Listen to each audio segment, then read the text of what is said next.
addition to the heat that we're going to be dealing with this afternoon, a few lucky folks actually might see an isolated shower or two, but the real rain chances are going to come a little bit later. Say tomorrow mostly is when we're looking to see quite a bit of shower activity developing, and it's all in association with a weak front that's going to be sinking on down our direction. Ahead of it, lots of moisture has been pooling up, and as it continues its march across the state, a thunderstorm or two as it gets a little closer may race out ahead of it and reach us a little earlier, but the bulk of the rain is expected during the day tomorrow.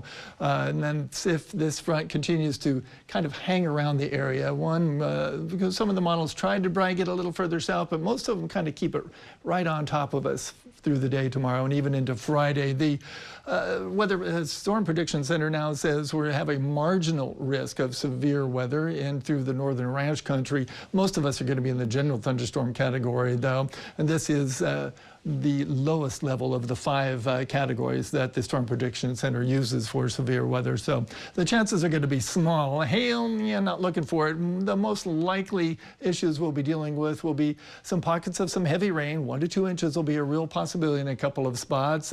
Some strong gusty winds may be causing a little bit of damage in some of the isolated thunderstorms, and a lot of lightning in association with some of these as well. Weather Prediction Center is saying, though, generally speaking, over the next 5 days, an inch or less is what we're anticipating. But again, with some of the thunderstorms, we'll get those locally heavy downpours that could quickly add 1 or 2 inches, and some nuisance flooding in a couple of those indications if that does happen. For today, though, just an isolated shower or two. Hot indeed. 102 for a high around Rio Grande City today. 100s basically McAllen westward.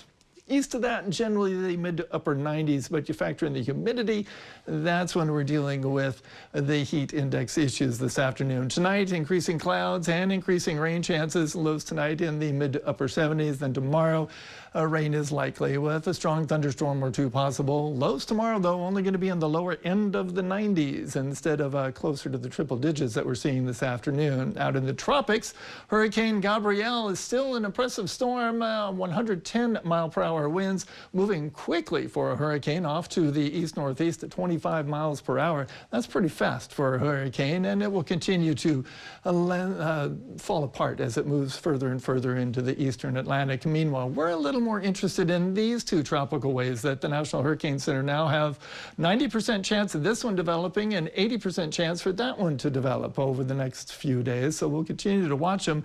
And the spaghetti models are kind of interesting indeed. This one generally looks like it'll probably stay away from the United States. Most of the models, though, on this one, southeastern coast might need to be a little more concerned, but we'll keep an eye on them. Should either or both of them become a named tropical storm, Humberto and Imelda are next on our list. On our list for today, lots of heat, maybe an isolated shower. It's tomorrow that we've got a good chance to see some showers and thunderstorms. Some of them could be a little on the strong side, and then we hold on to more or less a medium chance of rain thereafter, with temperatures staying in the lower 90s after today, which is really where we should be for this time of year. And so for football games tomorrow night, there's probably a fairly decent chance you need to have your poncho with you.